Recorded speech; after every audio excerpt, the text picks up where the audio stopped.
Lockdown సందర్భంగా కొన్ని ఏరియాస్లో కంటైన్మెంట్ క్లస్టర్స్, కంటైన్మెంట్ జోన్స్ ప్రకటించడం జరిగింది. దీని మీద చాలామంది ఈ మధ్య వచ్చిన గైడ్లైన్స్లో చాలా రిలాక్సేషన్స్ ఇచ్చారు కదా, ఏమేమి రిలాక్సేషన్స్ వర్తిస్తాయి గుంటూరు జిల్లాలో అని చెప్పి చాలామంది అడగడం జరుగుతూ ఉంది. దాని గురించి జిల్లా ప్రజలందరికీ కూడా క్లారిటీ ఇవ్వాలనే ఉద్దేశంతో ఈరోజు ఈ ప్రెస్ మీట్ అరేంజ్ చేయడం జరిగింది. నిన్ననే ఆంధ్రప్రదేశ్ ప్రభుత్వం వారు మినిస్ట్రీ ఆఫ్ హోమ్ అఫైర్స్ ఇచ్చిన గైడ్లైన్స్కి అనుగుణంగా ఈ షాప్స్, ఎస్టాబ్లిష్మెంట్స్ ఎవరెవరు ఎక్కడెక్కడ ఓపెన్ చేసుకోవచ్చు, ఎంత టైం వరకు ఓపెన్ చేసుకోవచ్చు అనే దాని మీద చాలా వివరాలతో కూడినటువంటి సర్క్యులర్ ఒకటి ఇచ్చారు. ఆ సర్క్యులర్ ప్రకారం మన జిల్లాలో కొన్ని కంటైన్మెంట్ క్లస్టర్స్ ఉన్నాయి. కంటైన్మెంట్ క్లస్టర్స్ అంటే ఎక్కడైనా కేసులు ఒక 10 అంతకంటే ఎక్కువ ఉంటే కంటైన్మెంట్ క్లస్టరు, ఆ కేసులు ఉన్న ప్రాంతానికి చుట్టుప్రక్కల 500 మీటర్ల పెరిమీటర్ ఉంటుంది. ఆ ఏరియా అంతా కంటైన్మెంట్ క్లస్టర్ అంటారు. అదే 10 కేసుల కంటే ఎక్కువ ఉన్న ప్రాంతంలో ఇంకొక 500 మీటర్లు బఫర్ జోన్ ఉంటుంది. ఈ రెండింటిని కలిపి కంటైన్మెంట్ జోన్ అంటారు. Containment cluster plus containment zone containment cluster plus buffer zone will become containment zone. ఈ కంటైన్మెంట్ జోన్స్లో ఎటువంటి అనుమతులు ఉండవు. అలాగే ఈ కంటైన్మెంట్ జోన్స్ బయట ఉన్న వాటిల్లో అన్ని రకాలైన వాటిని కూడా అనుమతిస్తారు. చాలా వరకు అంటే ఎంహెచ్ఏ గైడ్లైన్స్లో ఏమేమైతే ఉన్నాయో అవన్నీ కూడా అనుమతిస్తారు. ఇప్పుడు షాప్స్ అండ్ ఎస్టాబ్లిష్మెంట్ సంబంధించినంతవరకు కూడా కంటైన్మెంట్ జోన్లో అంటే core area and buffer zone ఈ రెండిట్లోనూ ఎటువంటి ఆపరేషన్స్ ఉండవు. కానీ మనకి మొదటి నుంచి కూడా గుంటూరులో బఫర్ జోను, కంటైన్మెంట్ క్లస్టర్స్ మొదటి నుంచి ఉన్నాయి. వాటిల్లో ఏం చేంజ్ లేదు. మొదటి నుంచి మనం బఫర్ జోన్లో ఈ షాప్స్ అండ్ ఎస్టాబ్లిష్మెంట్స్ 6 నుంచి 9 గంటల వరకు నిత్యావసరాలు అమ్మే వాటిని, అలాగే కూరగాయల దుకాణాలని పర్మిట్ చేస్తూ ఉన్నాం. అది కంటిన్యూ అవుతుంది. బఫర్ జోన్స్లో ఇవాళ తీసుకున్న నిర్ణయం ప్రకారం 6 నుంచి 9 గంటల వరకు కాకుండా 6 నుంచి 10 గంటల వరకు ఈ షాప్స్ని అలౌ చేస్తాం. నిత్యావసరాలు, సరుకులు అమ్మే వాటిల్ని, అలాగే కూరగాయల దుకాణాలని. మిగతా అన్ని ప్లేసులలో జిల్లాలో ఉన్నటువంటి కంటైన్మెంట్ జోన్స్ కాకుండా కంటైన్మెంట్ జోన్స్ కాని ప్రదేశాలలో ఈ షాప్స్ అండ్ ఎస్టాబ్లిష్మెంట్స్ ఉదయం 7 గంటల నుంచి సాయంత్రం 7 గంటల వరకు తెరుచుకోవచ్చు. సాయంత్రం 7 గంటల నుంచి మళ్ళీ ఉదయం 7 గంటల వరకు నైట్ కర్ఫ్యూ ఉంటుంది. కాకుండా ఫార్మసీస్ అంటే మందులు అమ్మే దుకాణాలు, మందుల షాపులు అమ్మే దుకాణాలు 24/7 బఫర్ జోన్స్లోను అలాగే మిగిలిన ప్రదేశాలు అన్నింటిలోనూ తెరుచుకొని ఉంచవచ్చు.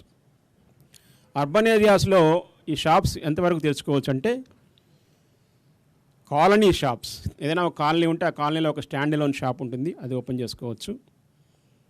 రెసిడెన్షియల్ కాంప్లెక్సెస్ ఉంటాయి, అపార్ట్మెంట్లు కానివ్వండి, గేటెడ్ కమ్యూనిటీస్ కానివ్వండి, వాటిలో ఉండే షాప్స్ అవి ఓపెన్ చేసుకోవచ్చు. స్టాండ్ అలోన్ షాప్స్ ఉంటాయి, ఎక్కడైనా ఒకటి షాప్ అలా ఉంటుంది, ఆ షాప్ వాళ్ళు ఓపెన్ చేసుకోవచ్చు. ఇదివరకు లాగానే సినిమా థియేటర్లు కానివ్వండి, షాపింగ్ మాల్స్ కానివ్వండి, జిమ్నేషియమ్స్ కానివ్వండి, స్విమ్మింగ్ పూల్స్ కానివ్వండి, ఎంటర్టైన్మెంట్ పార్క్స్ కానివ్వండి, థియేటర్సు, బార్సు, ఆడిటోరియాను, assembly halls, similar places of large public gatherings are not permitted. Sports complexes open చేయొచ్చు కానీ వితౌట్ ఆడియన్స్, అంటే ఆటలు ఆడొచ్చు కానీ దానికి చూసేవాళ్ళు ఎవరు ఉండకూడదు. ఐపీఎల్ మ్యాచెస్ ప్లే చేసుకోవచ్చు కానీ without audience, it can be telecast live. Hotels, restaurants, other hospitality services అన్నీ కూడా నాట్ పర్మిటెడ్. కానీ ఏ హోటల్స్ అయితే కుకింగ్ చేస్తున్నాయో మా సిబ్బంది కోసం కానివ్వండి, హాస్పిటల్స్లో ఉన్న సిబ్బంది కోసం కానివ్వండి, క్వారంటైన్ సెంటర్స్లో ఉన్న సిబ్బంది కోసం కానివ్వండి, గవర్నమెంట్ కోసం పనిచేసే సిబ్బంది కోసం కానివ్వండి, ఎవరైతే పనిచేస్తున్నారో రైల్వే స్టేషన్స్లో, బస్ డిపోస్లో క్యాంటీన్స్ అవి మాత్రం ఓపెన్ ఉండొచ్చు. అలాగే కొన్ని రెస్టారెంట్స్కి టేక్ అవే ఫెసిలిటీ ఉంటుంది. టేక్ అవే ఫెసిలిటీ ఉన్న వాళ్ళు మాత్రం టేక్ అవే ఫెసిలిటీ మాత్రం ఓపెన్ చేసుకోవచ్చు. అలాగే ఫుట్వేర్ అంటే షూస్, చెప్పల్స్ అమ్మే దుకాణాలకు కానీ, గోల్డ్ జ్యువెలరీ అమ్మే దుకాణాలకు కానీ, క్లాత్ గార్మెంట్ స్టోర్స్ వాటికి కానీ అనుమతి లేదు. ఎక్కడా కూడా అనుమతి లేదు జిల్లాలో. నాట్ ఓన్లీ కంటైన్మెంట్ జోన్స్, జిల్లాలో ఎక్కడా కూడా ఈ 3 రకాలైన దుకాణాలు తెరవడానికి అనుమతి లేదు. ఇలా తెరిచినప్పుడు కొన్ని రూల్స్ కూడా పెట్టింది గవర్నమెంట్. ఏంటంటే సోషల్ డిస్టెన్స్ ఆఫ్ 6 feet, కనీసం 6 అడుగుల దూరం పాటించాలి అక్కడికి వచ్చే కస్టమర్సు. ఎప్పుడైనా ఏదైనా ఒక టైంలో 5 మంది కంటే ఎక్కువ మంది ఈ షాపుల ముందు ఉండకూడదు. అలాగే షాపుల్లో ఎస్టాబ్లిష్మెంట్లో పనిచేసే వాళ్ళు 50% స్ట్రెంగ్త్తోనే పనిచేయాలి. వాళ్ళ ఫుల్ స్ట్రెంగ్త్ ఉపయోగించుకొని పనిచేయడానికి వీల్లేదు. అలాగే షాప్స్లోకి ఎంటర్ అయ్యే వాళ్ళకి, కస్టమర్స్కి, అలాగే వాళ్ళ షాప్లో ఉన్న పనిచేసే వాళ్ళకి సపరేట్ ఎంట్రీస్, సపరేట్ ఎగ్జిట్స్ ఉండాలి. అలాగే ఈ బిల్లింగ్ కౌంటర్స్ ఉంటాయి మనకి ఇప్పుడు విజేత లాంటి వాటిల్లో మల్టీ బిల్లింగ్ కౌంటర్స్ పెట్టమని, అంటే ఎక్కువ బిల్లింగ్ కౌంటర్స్ పెట్టమన్నారు. So that A billing counter దగ్గర 5 కంటే ఎక్కువ ఉండకూడదు. బట్ దట్ టు 6 feet డిస్టెన్స్లోనే నుంచోవాలి వాళ్ళు. దానికోసం వాళ్ళు షాపు లోపల, షాపు బయట కూడా సర్కిల్స్ ఏర్పాటు చేసి అందులో ఉండేటట్టు చూడాల్సిన బాధ్యత వాళ్ళదే. Shop owners are responsible for maintaining this physical distance by the customers. అలాగే షాపులో పనిచేసే వాళ్ళందరూ వాళ్ళ లోపలికి రాబోయే ముందు వాళ్ళ హ్యాండ్స్ శానిటైజ్ చేసుకోవాలి, గ్లౌస్ వేసుకోవాలి, ముఖానికి మాస్క్ తగిలించుకోవాలి. అలాగే వాళ్ళు షాపులో పనిచేసే వాళ్ళు కూడా సోషల్ డిస్టెన్స్ మెయింటైన్ చేయాలి. ఎంప్లాయీస్కి ఎవరికైనా COVID-19 లైక్ సిమ్టమ్స్ ఉంటే వాళ్ళని రానివ్వకూడదు డ్యూటీకి, ఇమీడియట్గా వాళ్ళని టెస్టింగ్ కోసం పంపించాలి. అలాగే కస్టమర్స్ ఎవరైనా మాస్కులు లేకుండా వెళితే వాళ్ళకి సర్వీస్ డినై చేయాలి. Nobody is allowed without a mask. No mask no entry అని చెప్పి ఒక స్టిక్కర్స్ తయారు చేశాం మేము రెడ్ క్రాస్ సొసైటీ తరపు నుంచి. అవి అందరికీ ఇవాళ డిస్ట్రిబ్యూట్ చేశాం. అలాగే వాళ్ళని కూడా కొన్ని స్టిక్కర్స్ తయారు చేసుకోమని చెప్పాం. No mask no sales. Mask లేకుండా వస్తే you will not be given anything. అలాగే క్యాష్లెస్ ట్రాన్సాక్షన్స్ ఎంకరేజ్ చేయమని చెప్పాం. యూపీఐ, క్యాష్లెస్ యూపీఐ, భీమ్ యూపీఐ ఇలాంటివి, ఇంటర్నెట్ బ్యాంకింగ్, టచ్లెస్ కార్డ్స్ ఉన్నాయి. కార్డ్స్ మీద, క్రెడిట్ కార్డ్స్ మీద లోపల పెట్టాల్సిన అవసరం కూడా లేదు, ఇలా అంటే సరిపోతుంది, దానిలో డెబిట్ అయిపోతుంది. అలాంటి కార్డ్స్ ఎంకరేజ్ చేయమని చెప్పాం. అలాగే sanitisation of all entry points and exit points, all elevators, lift buttons, ఈ డోర్ హ్యాండిల్స్కి, అలాగే స్విచ్లకి, లిఫ్ట్ స్విచ్లకి అన్నింటికి కూడా రెడ్ ఇంక్తో రెడ్ పెయింట్ వేయమని చెప్పాం. సో దట్ దాన్ని టచ్ చేయబోయే ముందు వీళ్ళకి గుర్తొస్తుంది, అరే శానిటైజేషన్ చేసుకొని నేను టచ్ చేయాలి అని చెప్పి, లేదా అది టచ్ చేసిన తర్వాత కనీసం మన హ్యాండ్స్ శానిటైజ్ చేసుకోవాలని చెప్పి అందరికి గుర్తొచ్చే విధంగా వాటన్నిటికీ రెడ్ కలరింగ్ వేయమని చెప్పాం. అలాగే అన్ని షాప్స్ రోజు పొద్దున్న సాయంత్రం డిజిన్ఫెక్షన్స్తో క్లీన్ చేయాలి. అక్కడ టాయిలెట్స్ కూడా గంటకు ఒకసారి డిజిన్ఫెక్టెంట్తో క్లీన్ చేయాల్సిన అవసరం ఉంది. ట్రయల్ రూమ్స్ అనేవి ఉండవు, ఎలాగో మన క్లాత్ షాప్స్ లేవు కాబట్టి trial rooms shall be closed. ఒక డిస్ప్లే బోర్డు ప్రతి షాపు బయట పెట్టమని చెప్పాం. 5 కంటే ఎక్కువ మందికి అనుమతి లేదు, ఒకేసారి 5 కంటే ఎక్కువ మందికి అనుమతి లేదని బోర్డులు పెట్టమని చెప్పాం. అలాగే ఆ ఎంప్లాయీస్ అందరినీ కూడా ఆరోగ్య సేతు యాప్ డౌన్లోడ్ చేసుకోమని చెప్పాం.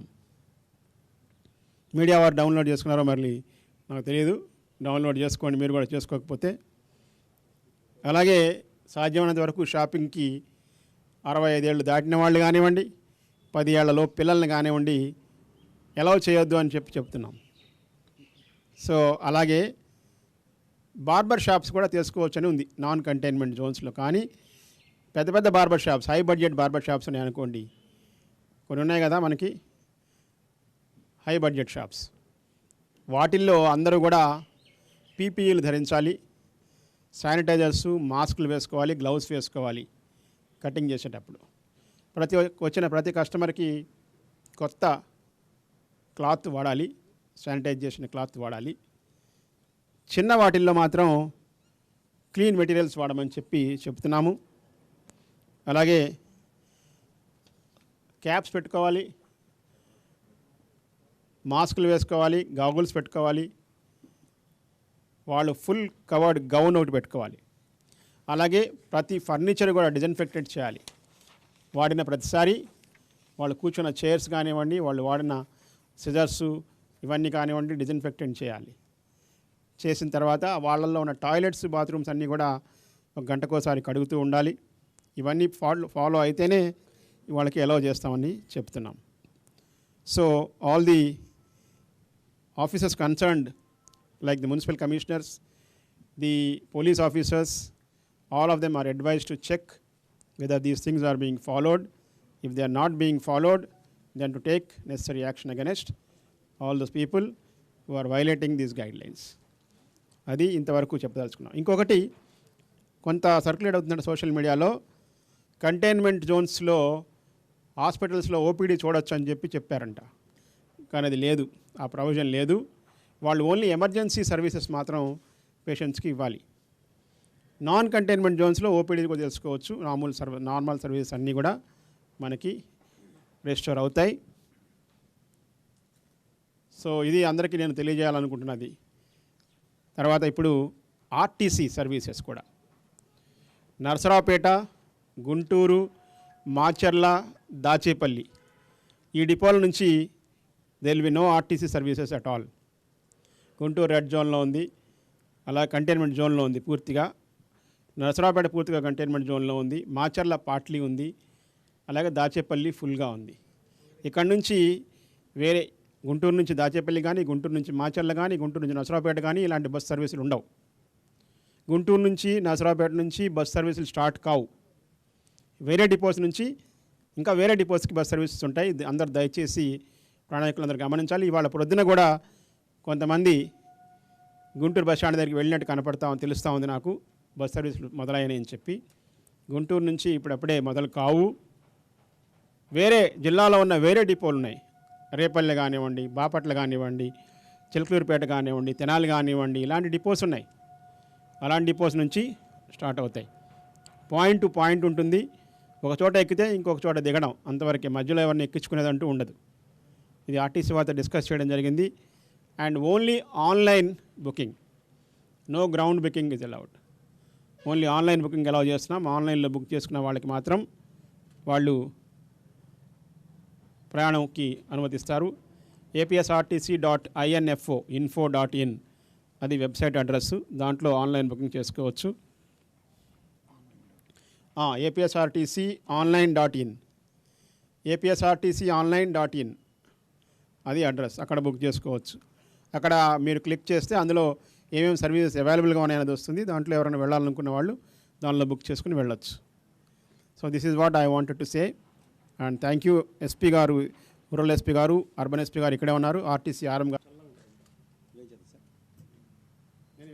మొదలుపెట్టచ్చా బాబు? చెప్పాను కదా నేను ఇంతకుముందే, buffer zone is only 500 kilometers. More than 10 cases ఉన్న ఏరియాస్లో core area will be 500 from the cases where the cases are there. Another 500 meters will be buffer zone. అంటే 1 kilometer టోటల్గా మ్యాక్సిమం అది. అలాగే 10 cases కంటే తక్కువ ఉన్న ఏరియాల్లో core area is 200 meters from that cases, that focal point of the cases, and buffer zone will be another 200 meters from the core area. దాన్ని బట్టి చూసి మనం మ్యాప్లో అంతా చేస్తే entire Guntur city either in containment zone, containment cluster or a buffer zone. Okay, లేవు కొన్ని పొత్తూరు తప్ప ఇంకేం లేదు. అంటే కొన్ని మొన్న డీనోటిఫై చేసాం, కంటైన్మెంట్ క్లస్టర్స్గా డీనోటిఫై చేసాం. ఈ ఆటో నగర్ అని, గోరంట్ల అని, మంగళదాస్ నగర్ అని ఇలాంటివి వాటినిట్లో ఏంటంటే ఇప్పుడు వచ్చిన ఫెసిలిటీ, ఇంతకుముందు వాళ్ళు 6 to 9 కూడా బయటికి రావగలిగే వాళ్ళు కాదు. ఇప్పుడు 6 to 10 చేసాం మనం. 6 to 10 ఇప్పుడు వాళ్ళు కూడా బయటికి రావచ్చు షాపింగ్ చేసుకోవడానికి. యా 210లో కూడా కొన్ని కేసులు వచ్చినాయి కదా, అందుకోసం డీనోటిఫై అయిపోయినంటే అర్థం ఏంటంటే కంటైన్మెంట్ క్లస్టర్ డీనోటిఫై అయింది, బఫర్ జోన్లో ఉన్నాయి అవి, ఇంకా కవర్ అయిపోతుంది, అంతా కవర్ అయిపోతుంది, మొత్తం కవర్ అయింది. ఆల్రెడీ మేము మీకు కంటైన్మెంట్ జోన్ వివరాలన్నీ కూడా అందజేశాం మీకు.